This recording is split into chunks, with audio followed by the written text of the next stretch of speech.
औज़ु बिल्लाहि मिनश शैतानिर रजीम बिस्मिल्लाहिर रहमानिर रहीम। आप देख रहे हैं क्लिस टीवी और मैं हूं मिसबाहुद्दीन शेख। कराची की आवाम यानी कि पाकिस्तान अपने साथ बनाकर लेके आने वाली आवाम, वो आवाम जिसके ऊपर भारत इल्ज़ाम लगाता है कि इस कौम ने भारत के हिंदुस्तान के टुकड़े करे और पाकिस्तान बनाया, वो आवाम, वो कौम जिनको पाकिस्तान में उर्दू स्पीकिंग महाजर कहा जाता है, या वो कौम जिनमें मेमन, गुजराती, घाची शामिल हैं, जिनमें कच्ची शामिल है, जिसमें बिहारी और बंगाली शामिल हैं।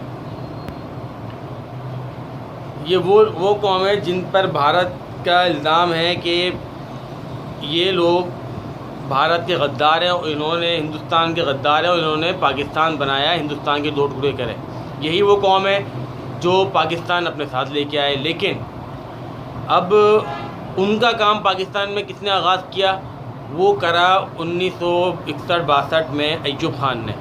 अय्यूब खान ने जो अपनी तहरीक का आगाज़ करा, अपनी जो मार्शल लॉ लगाई, उसमें जो फिर भुट्टो को पैदा किया, जुल्फ़िकार अली भुट्टो को, उसके बाद जो इल्ज़ामात आयद किए गए वो थी सबसे पहले निशाना बनने वाली बानी पाकिस्तान कायदे आज़म मोहम्मद अली जिन्ना की बहन मादरे मिल्लत फ़ातिमा अली जिन्ना, जिन पर सबसे पहले गद्दारी का इल्ज़ाम लगाया गया, जिन पर सबसे पहले रॉ का एजेंट का इल्ज़ाम लगाया गया।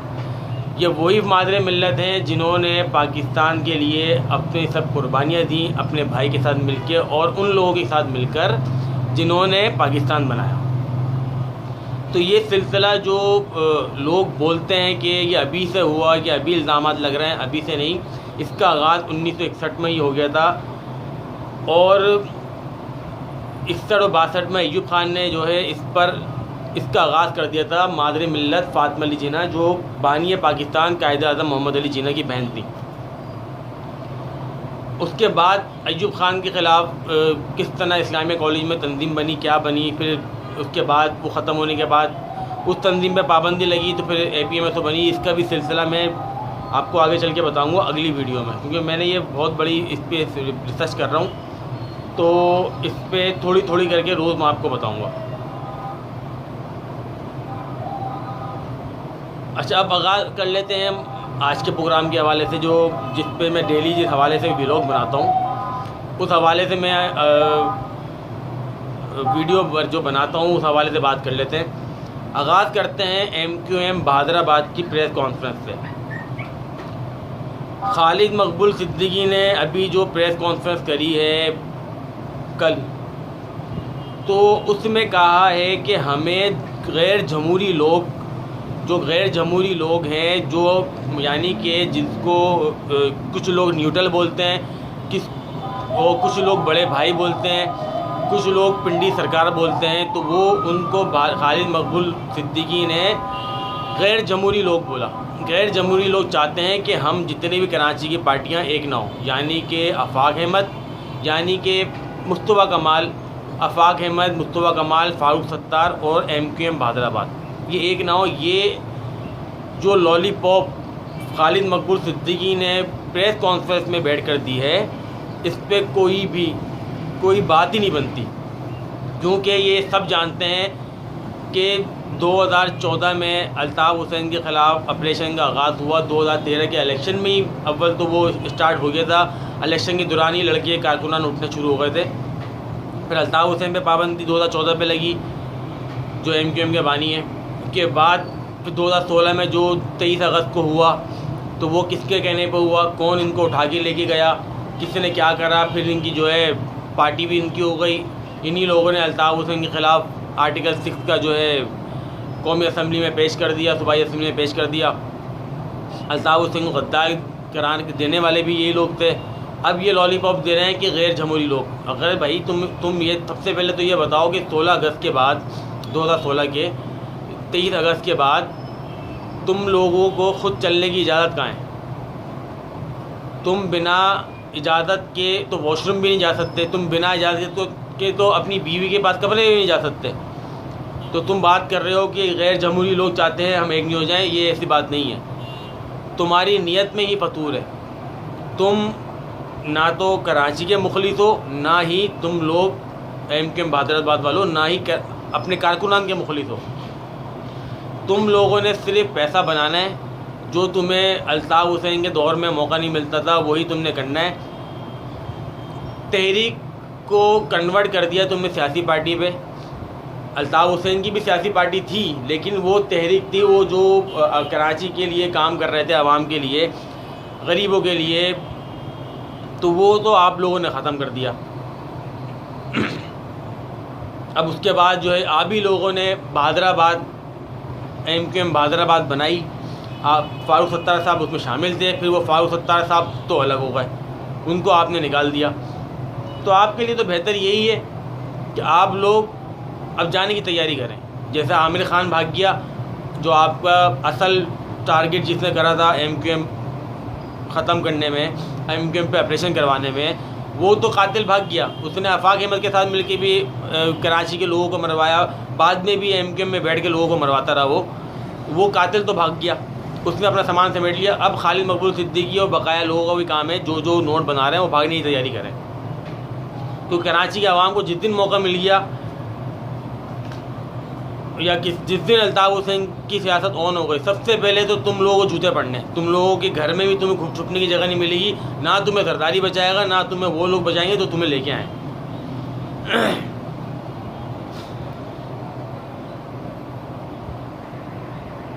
अब इसी पे बात कर लेते हैं फ़ारूक सत्तार की। अब फ़ारूक सत्तार साहब किससे मिल के आए? जुल्फ़िकार मिर्ज़ा के बेटे और पीर पगाड़ा वगैरह के जो इनका एक टीम बनी हुई है, एक अलाइंस बना हुआ है, तो उससे फ़ारूक सत्तार साहब भीख मांग के आए NA 245 के इलेक्शन के हवाले से।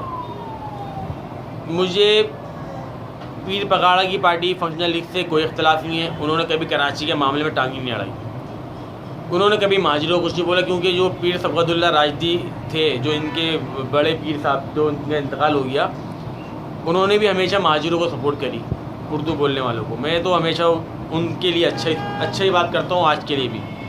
लेकिन फ़ारूक सत्तार साहब, आप जो गए गहनी बत्तख, आप जो गए, आपने जो जुल्फ़िकार मिर्ज़ा के बेटे के आगे हाथ फैलाया, भीख मांगी।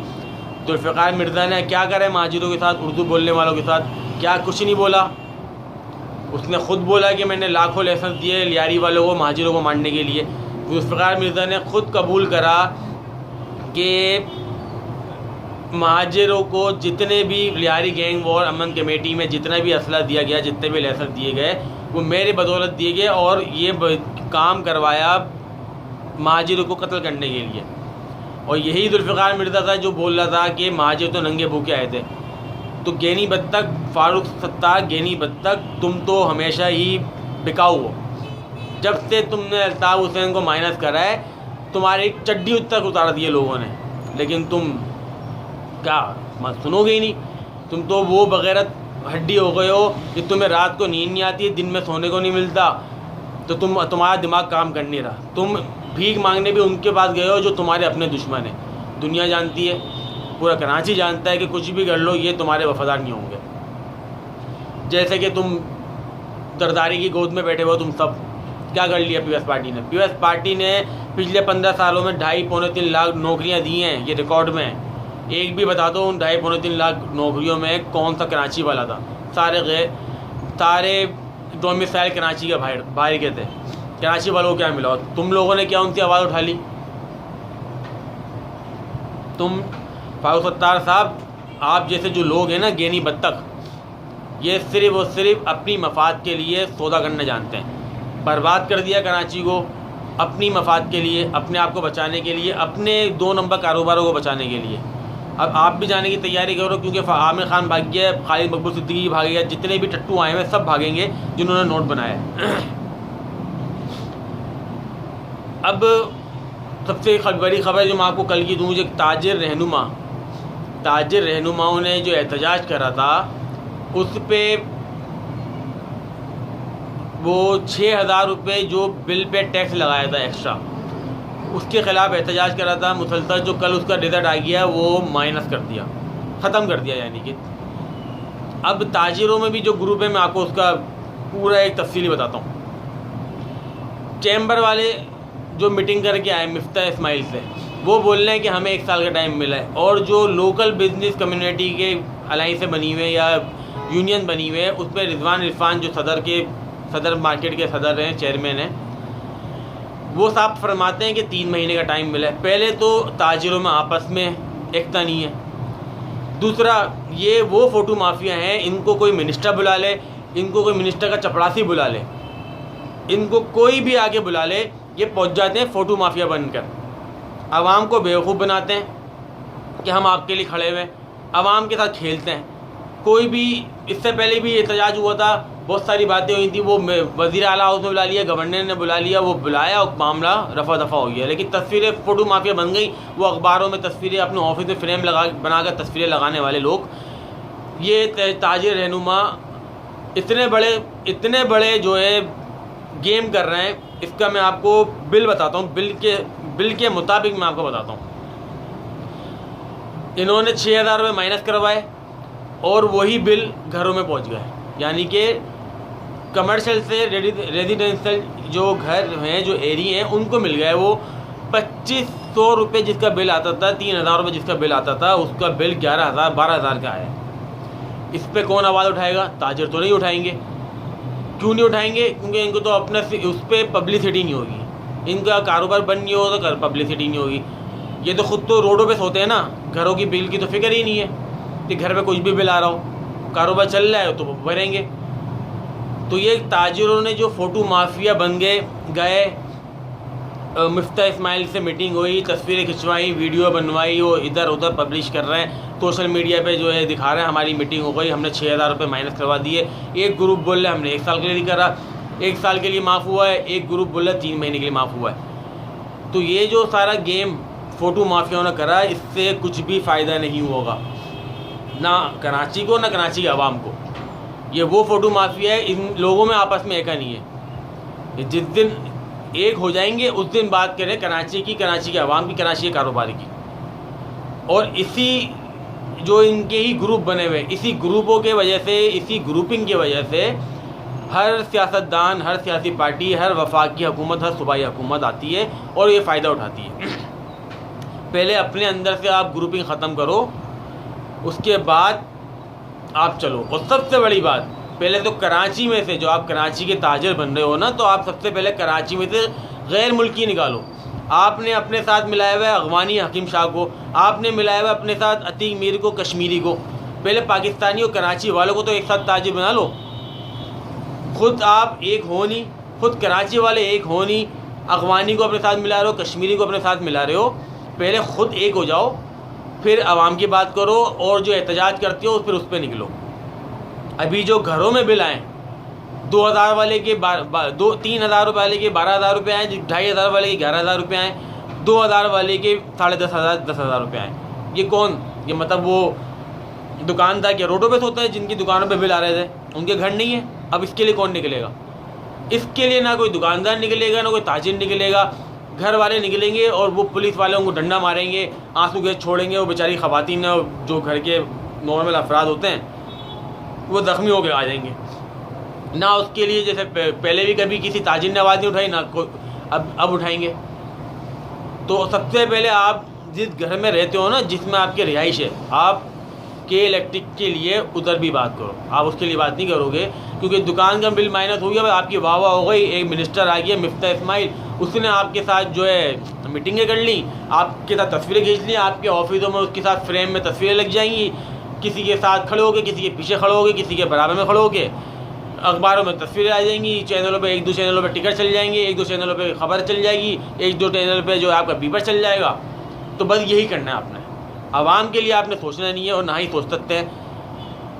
तो सबसे पहले आप ये सोचें कि अभी जो हम जैसे नॉर्मल लोगों के घरों में आए ना, अब आपके घर पे जब बिल आएगा 5,000, आपके घर पे तो बड़े लोग हो ना, तो आपके घर पे तो 20,000 का बिल आता होगा। वो 20,000 का बिल जब 80,000 का आएगा या 1 लाख रुपये का आएगा ना, फिर आप बताना कि आप क्या करना है। मुझे यकीन है अब आप नहीं करोगे, क्योंकि उसके लिए ना तो कोई आपको फ़ोटो सेशन के लिए बुलाएगा, ना आपके लिए कोई खड़ा होगा, ना आपको बुलाएगा भाई आ जाओ तस्वीरें खिंचवा लो और ये सारा मामला कर लो। 3 महीने का एक बोल रहा टाइम ले लिया, एक बोल रहा 1 साल का टाइम ले लिया। टाइम क्या होता है? बिल्कुल माइनस होता है। 3 महीने बाद वही बिल लग के आपके पास आएंगे, वो पूरे पिछले 3 महीने का निकालेंगे, या बकौल एक ताजिर रहनुमा से जो 1 साल का टाइम ले रहे हैं वो 1 साल बाद बिल लग कर आएंगे। इस पर कोई भी बात नहीं करेगा। ये है हमारी कराची की ताजिर तंजीम है, जो ख़ुद आपस में एक नहीं है और निकल जाते हैं ग्रुपिंग बना के। कोई कहीं बैठा हुआ 150 लोग लेके, कोई कहीं बैठा हुआ 150 लोग लेके। हाँ, मैंने सारे जितने भी कराची में एहतजाज होते सब गया था मैं, सब जगह। लेकिन जहाँ मैंने सबसे ज़्यादा पब्लिक देखी, मैंने वहाँ वीडियो बनाई। वो थी एम ए जिन्ना रोड पे, जो जामा क्लास वालों ने, जामा अलायंस के लोगों ने करी थी, जहाँ पूरा कराची जमा हुआ था। उन्होंने करा, लेकिन मेरे को उम्मीद उनसे भी नहीं है। मैं ये बोलूँ कि वो आवाम के लिए, घरों के लिए बिल निकलेंगे और उनके भी बिल माफ़ करवाएंगे, ऐसा नहीं है। सब ताजिर रहनुमा फ़ोटो माफिया फ़ोटो सेशन करते हैं अपने ऑफिसों में, अपने घरों में फ्रेम बना के तस्वीरें लगाते हैं। यही उनकी सबकी हवा निकल जाती है। वो 6000 रुपये माइनस होगा 3 महीने के लिए, 1 साल के लिए, उसके बाद क्या होगा? कुछ भी नहीं होगा। यही शब्बरदेदी के टाइम पे हुआ था। आहिस्ता आहिस्ता करके उसने वो बनाए थे टैक्स।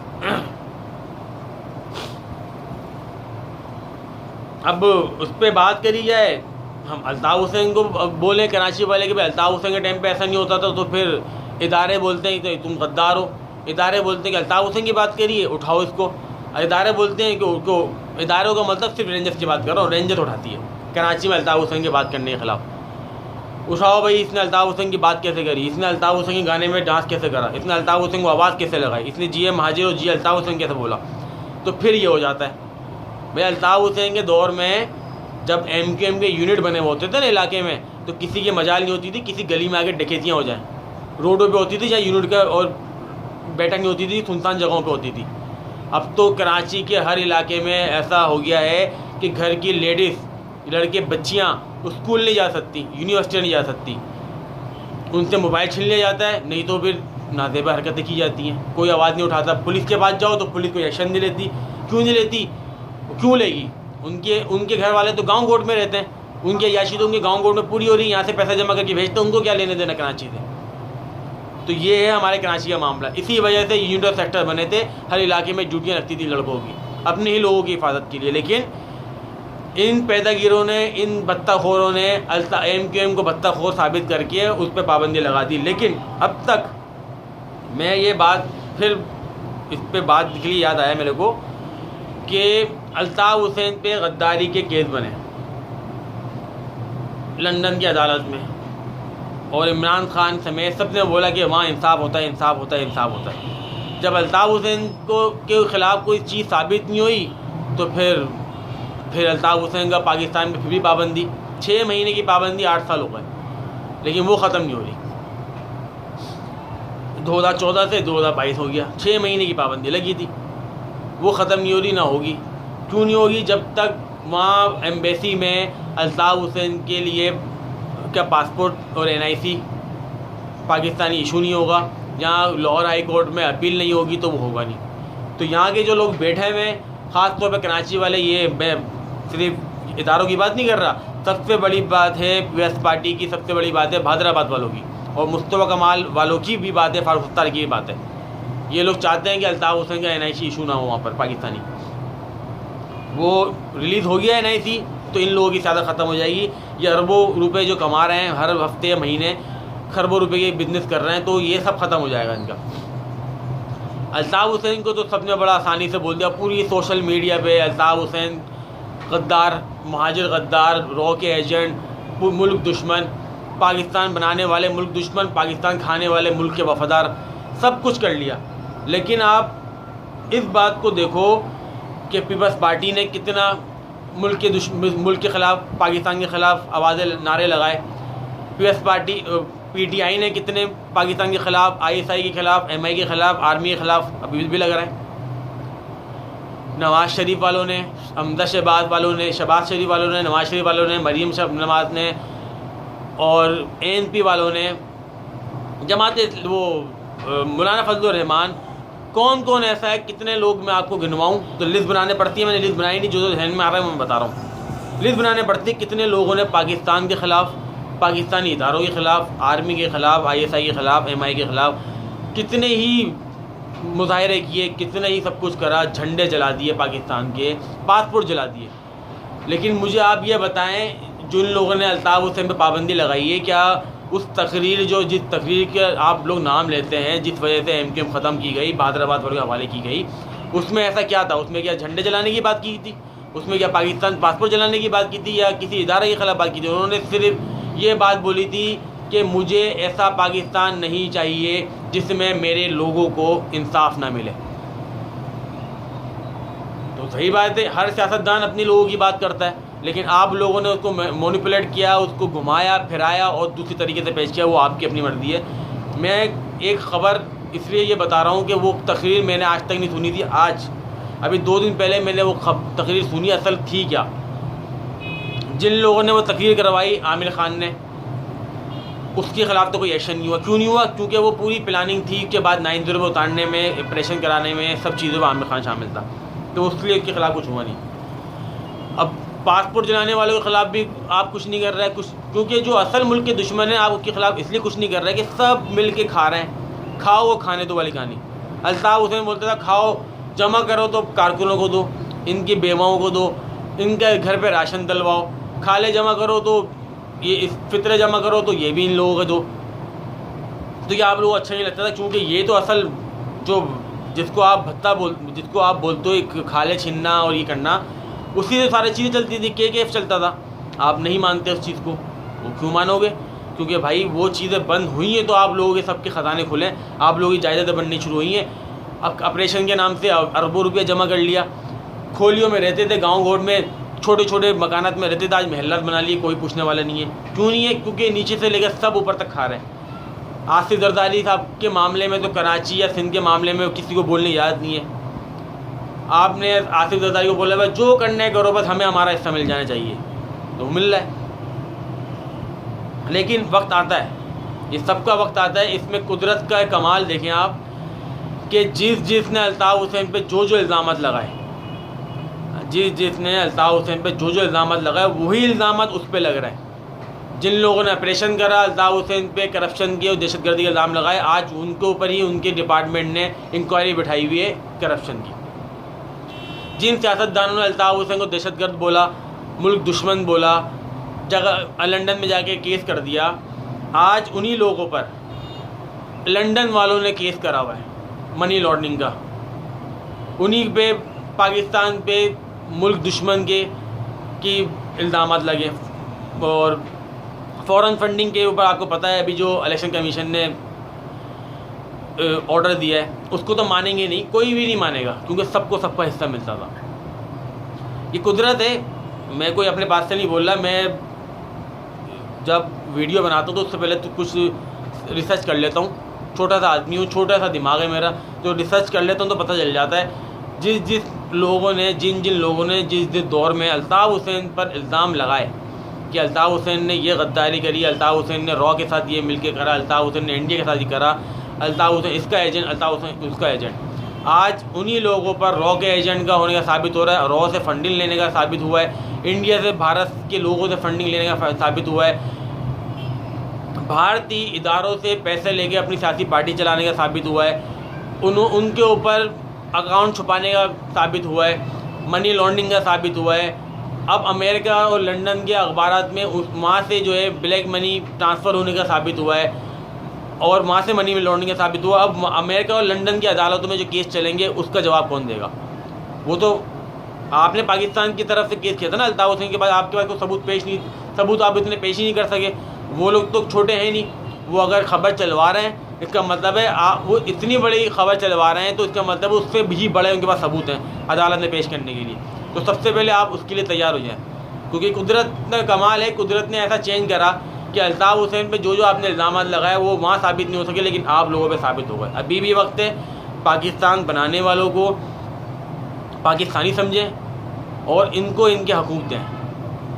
कराची वाले चाहते हैं जिसकी हुकूमत चाहते हैं, कराची वाले जिसको चाहते हैं उसकी हुकूमत बने, चाहते हैं कि भाई वो कराची के लिए कुछ कर सकता है तो आप उसको ऑन करें। आप दूसरों को ऊपर टाइम बर्बाद न करें अगर पाकिस्तान बचाना है या मुल्क चलाना है, क्योंकि जो लोग जिन लोगों को आप लेके चल रहे हैं और जो आपके साथ चल रहे हैं, ना ये मुल्क बचाने वाले हैं ना ही ये पाकिस्तान बचाने वाले हैं। ये सब सिर्फ़ और सिर्फ अपने ख़जाने भरने वाले हैं। तो व्लॉग बहुत लंबा हो गया, मैं आखिर में जाते जाते एक बात बता दूं, क्योंकि मैं जो 3-4 छोटी बातें करनी थी लेकिन कुछ वाक़यात याद आते रहे, मैं बोलता रहा बिना लिखे। लेकिन मैं अभी आपको बता दूं, मुस्तफ़ा कमाल ने जो अभी प्रेस कॉन्फ्रेंस में एक प्रोग्राम में कहा है कि अभी कहा है, कल या परसों की बात है, मैंने कल ही रात को वीडियो देखी कि महाजिरों की सियासत ने 10,000 महाजिर कत्ल करवा दिए।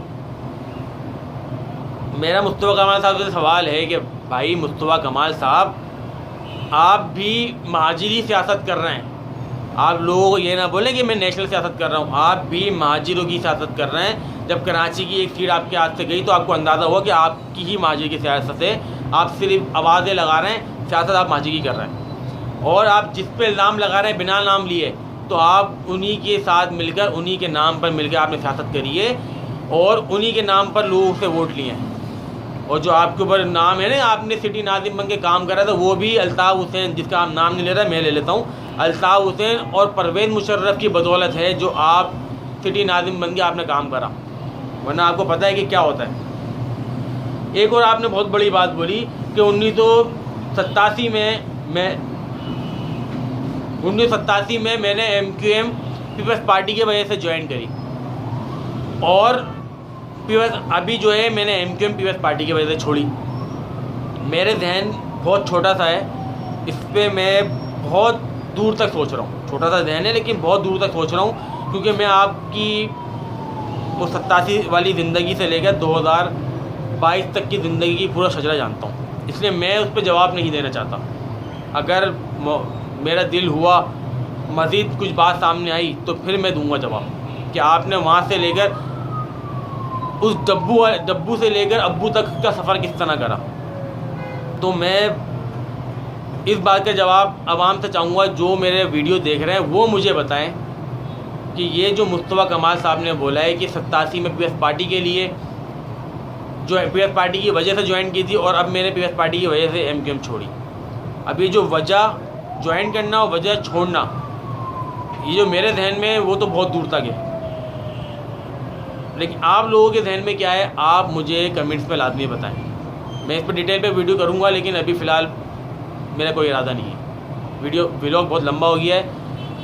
अपना बहुत बहुत ख्याल रखिएगा। अल्लाह ताला हमारे मुल्क की हिफाजत करे। जितने भी हमारे मुल्क के दुश्मन हैं वो किसी भी इदारे में हो, किसी भी जगह पे हो, कहीं भी बैठे हों, किसी के घर में हो, किसी के इदारे में हो, किसी हुकूमत में हो, किसी सियासी पार्टी में हो, अल्लाह ताला उनको ऐसी भयानक मौत दे और ऐसा तमाशा बनवाए कि दुनिया उसकी मिसाल दे कि भाई किसी ने अपने मुल्क के साथ गद्दारी किया, गलत किया, उसके साथ ऐसा हुआ। अपना बहुत बहुत ख्याल रखिएगा। पाकिस्तान पाइंदाबाद। अल्लाह हाफ़िज़।